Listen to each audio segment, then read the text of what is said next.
Nasa ikatlong round na ng semifinals ang paliksahang Urabuto Satsugen at magkalaban sina Aira at Kashakura. Sa bilis at kapangyarihan, magkapantay ang dalawang magkatunggali. Subalit nang pinabuksan ni Ginoong Augustus Mori ang laser na nakapaligid sa ring, nalagay sa panganib si Aira. 2 ulit tumama sa laser si Aira at nasugatan ng husto. Nagkaroon ng pagkakataon si Kashakura upang tapusin ang laban at tanghaling kampyon sa paligsahan.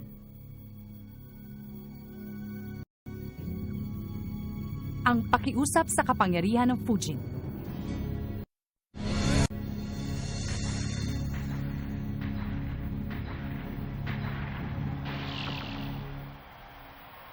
Aira! Ate Aira!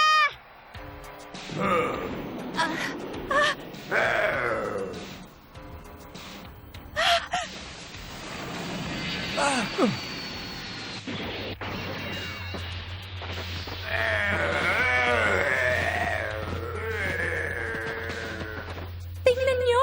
Tinamaan ng mga galamay ni Kashakura ang poste ng ring! Buti nga sa'yo. Sa palagay ko, sadya niyang pinatamaan ang 4 na poste sa ring.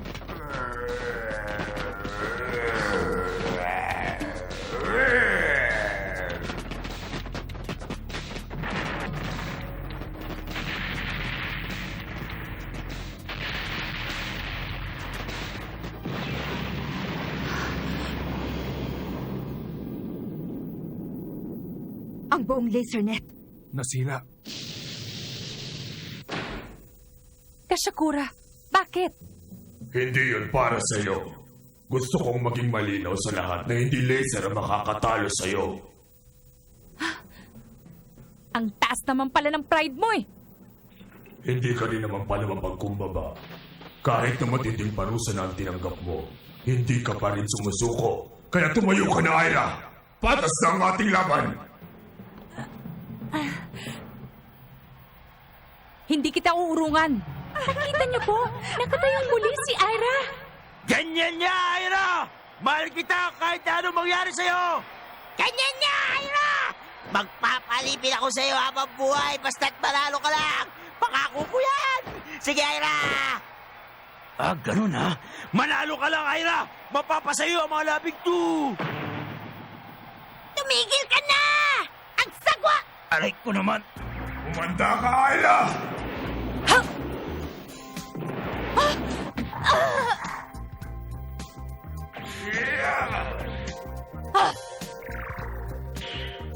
Etong sayo!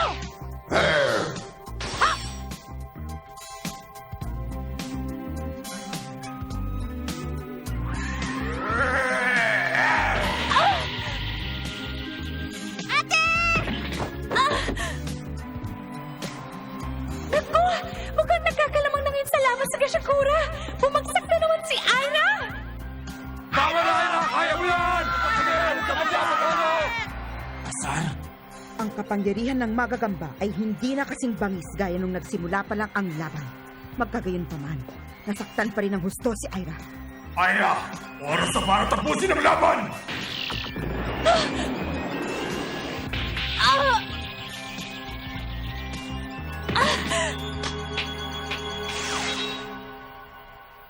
Ang kasyo na tsume! Nalaglag! Bagsak! Sa palagay ko, hindi na muli makakabangon si Aira! Sa wakas, tapos na. Aira! Aira! Ginawa niyang lahat ng kanyang makakaya. Maging si Kashakura ay hindi na rin makalalaban pa.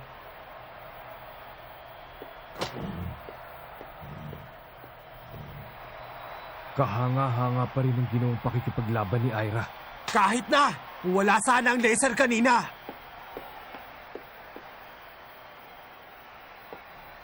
Sa kalagayan din ni Aira, hindi na po siya Ha? Sandali.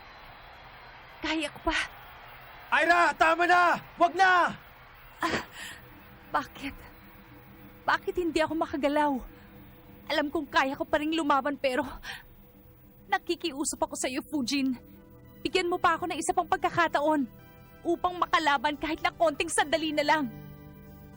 Ang hatol sa labang ito, dahil hindi na makatayo si Aira Kirisawa, ang nanalo ay walang iba kundi si Gashak... Ha? Ano yan?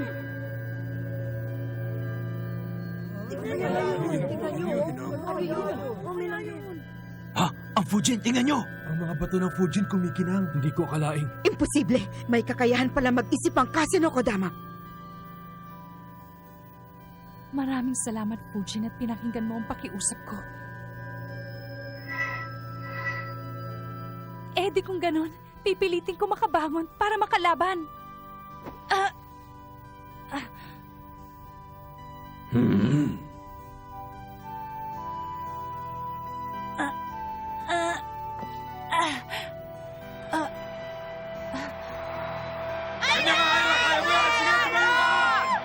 Nakatayo na siya! Nakatayo na po si Ira Kirisawang muli! Saludo ko sa iyong katatagan. Magaling ka talaga. At ikaw rin naman. Ha? Huwag, Ira! Huwag mong tanggalin ang mga kristal! Ibigay mo sa akin ang kapangyarihan!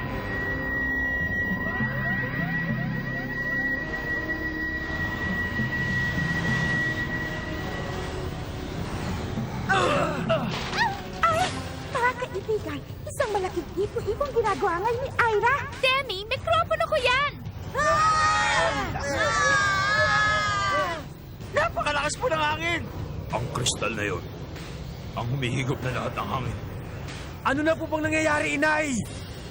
Sila ang Kasino Kodama. Kasino Kodama? Ang Fujin ay may isang pangunahing bato at napapaligiran ng 4 na maliliit na kristal. Subalit nang matagpuan ko ito, ang pangunahing bato ay nawawala. Kapag nawala ang pangunahing bato ng isang mahiwagang sandata, nawawalan nito ng kapangyarihan. Pero ibang nangyari sa Fujin. Ha! Ang bawat kristal ay may sariling kapangyarihan, kaya't nagagamit pa rin niya ito kahit nakulang ng isang bato. Ang maliliit na kristal o Kasino Kodama ay maaaring gamitin kahit nag-iisa. Subalit kailanman ay hindi ko sinabing tungkol dyan kay Ira. Paano niyo nalaman? Naging likas kay Ira ang paggamit ng kanyang Fujin. Pinaghirapan niya ng gusto bago niya nakamit ito. Hindi ko alam kung anong kapangyarihan ng mga maliliit na kristal. Hindi ko rin alam kung babalik pa ito kapag nagamit ng minsan. Sa kalagayan niya ngayon, nilalagay niya ang kanyang sarili sa panganib. Haaaring may natitira pang lakas. Subalit hindi pa rin sapat upang talunin ako. Ako munang tatapos sa iyo bago ka magkaroon ng pagkakataong matake. Sumusugod na po si Gashakura. Mukhang malapit na pong magkatapusan ng labang ito. Tapos ka na, Ira!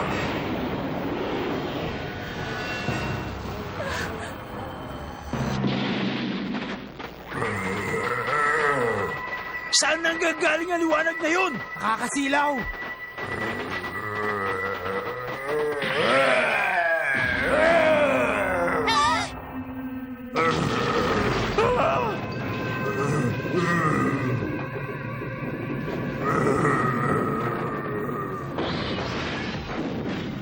Ha? Tingnan nyo! Ang mga galaman ni Gasakura!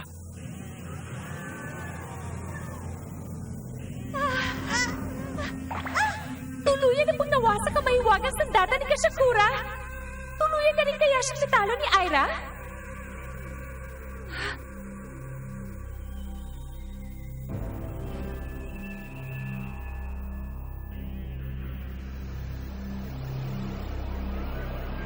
Makikita na natin ang tunay na anyo ng kristal.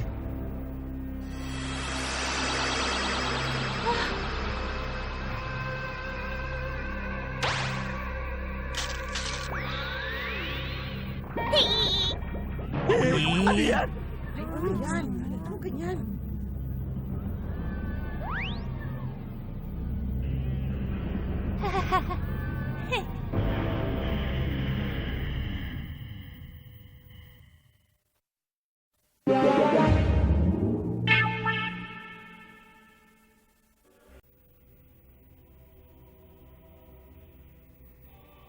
Anong uri ng nilalang ka ba? Duda ako sa isang yan. Baka aso o kaya'y lobo. Di balik, cute naman! He!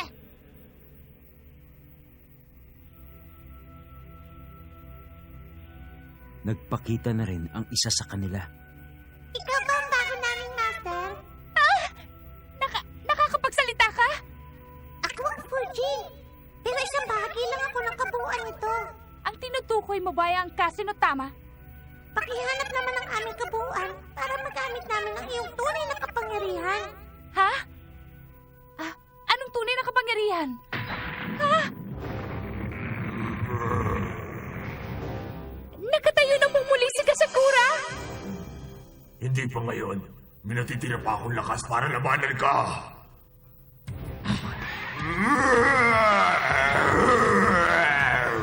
Ibalik mo ako sa kanya!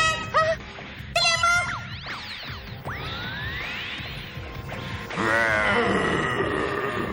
Hindi ko alam kung anong mangyayari pero... Etong sa'yo! Ito ba ang tatalo sa akin?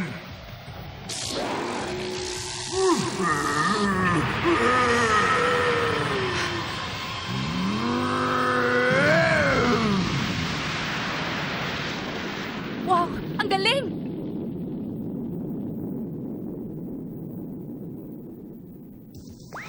Nabigla ka ba? Yan ang isa naming kapangyarihan, ang Kasadama o Wind Ball. Kasadama?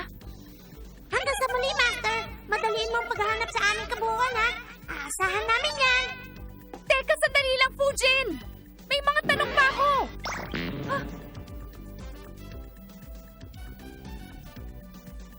Yun ang kanyang kapangyarihan? Alam ni Ira na hindi lamang yun ang kapangyarihang may bibigay sa kanya ng Fujin. Pero paano siya lumakas ng ganon? Si Ira ang napili ng Fujin bilang bago nilang master.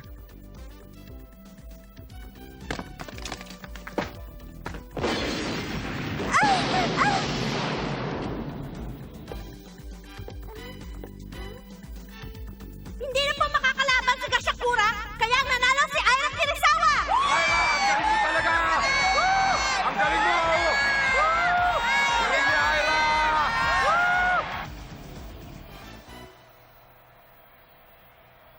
Hindi ko akalaing matatalo si Gasakura. Malalakas talaga kaming mga babae. Ibig sabihin, tunay ang kapangyarihan ng Hokage.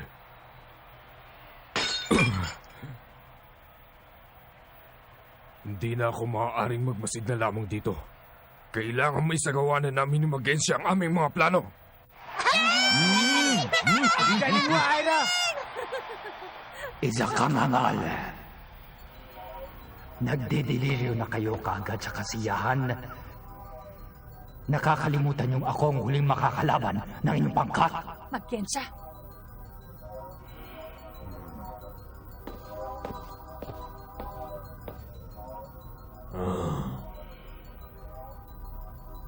Ako ba'y natalo na?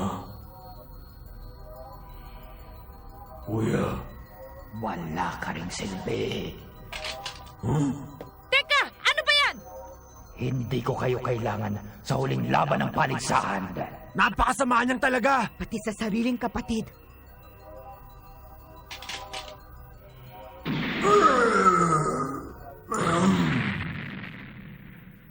Matitikman mo ang tunay na kaparusahan pagkatapos ng aking laban. Ihanda mo ang iyong sarili. Yumi, akin na yung kamay mo! Basta! Ikaw lang taya! Bye-bye. Si Mia na po ang bagong tagahagos sa labang ito. Sana magawa niyang trabaho ng maayos. Si Mia kasi! May problema ka ba? Wala, naghahanda lang ako. Ako naman ang lalaban. Ira, magpahinga ka na. Ako na ang bahala dyan kay Magensya. Ayoko. Ano? Bumaba ka na dyan, Ira! Mamaya na! Hindi ba matira matibay ngayon? Nanalo ako, kaya ako pa rin ang lalaban. Pero masyado ka na maraming sugat. Bumaba ka na dyan, sabi eh! Ayoko. Ira, Alam kong narating ko na ang aking hangganan. At hindi ko inaasahang matatalo ko pa si Magensya. Pero kung masusugatan ko siya kahit konti, magiging madali ng laban ni Max sa kanya. Humanda ka, Magensya! Alam mo na marahil na hindi mo ako matatalo sa laban, binibining Ira. okay lang yun, Ira. Ako naman ang mag-aalaga sa'yo sa ospital eh. Siya! Ha? Kung ganon, si Ira ng Hokage team, laban kay Magensya! Simulan na!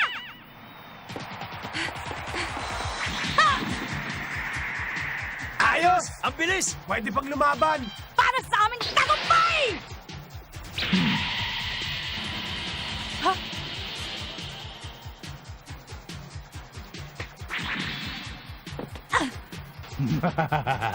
Pasensya ka na kung hindi ako nasaktan, binibining Ira. Hindi man lang siya nasaktan. Pwede ba yun? Kilalanin ninyo ako. Ako ang pinuno ng Uruhama, si Magensya. Ako ang taong immortal. Ano raw? Taong immortal? Lokohin mo ang lelo mo! Sinungaling! Huwag kang maniwala sa kanya, Ira! Kukunwari lang yan! Reka! Max! Ha? Wala akong tinamaan.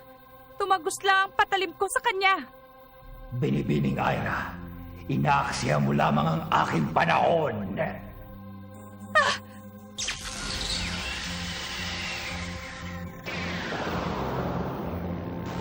Yan ang... Diyan din niya dinala si Sukishiro at Kashamaru.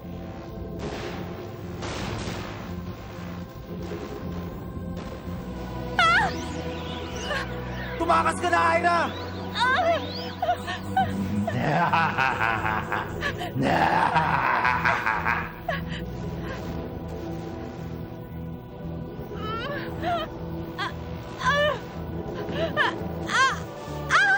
Ira!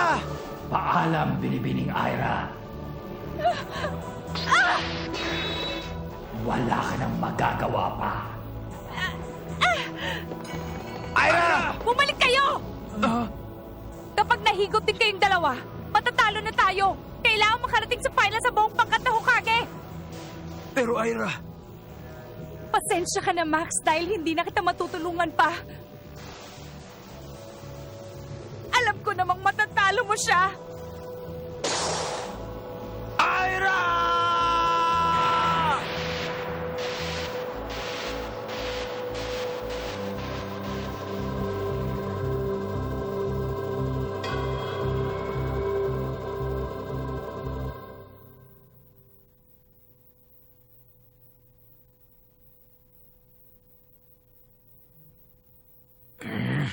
Hinahanap niya ang aking kahinaan. Lamang ay nabigo siya. Napakabuti niya talagang kaibigan sa inyong lahat. Kuya, isa siyang magiting na mandirigma. Bakit mo siya dinala sa iyong lugar ng kawalan? Anong lugar yun? Reka, hindi mapatay si Ira. Siya ay naka... Kuya, Tumigil ka. Reka! Hindi pa siya patay at nasa lugar lang daw siya ng kawalan. Kaya naman hahanapin ko muna siya. Ira! Andyan ako! Alam kaya niya kung anong ginagawa niya. May palagay akong hindi niya alam. 10 taon ba na hindi niya makikita ang aking lugar ng kawalan? Tumigil ka na sa katatawa mo dyan. Hindi mo ba sasamahang maghanap ang iyong kaibigan? Naniwala siya sa aking kakayahan, kaya hindi ako aatras sa labanang ito. At kapag natalo na kita, sasabihin mo sa akin kung nasaan na siya. Ikaw, tatalo sa akin.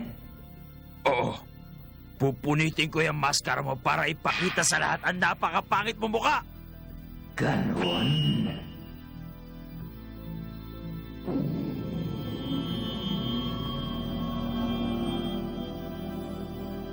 Ano yan? Yan ang orang pandigma. talagang seryoso ang aking kapatid. Ipaghihiganti ko ang pagkawala ni Ira! Sa harap ng kanilang pinakamabigat na kaaway, lalaban si Max upang makalampas sa bahaging ito ng paligsahan. Subalit ang mga oras ding yon, may iba pa silang makakaharap na panganib sa labas ng ring.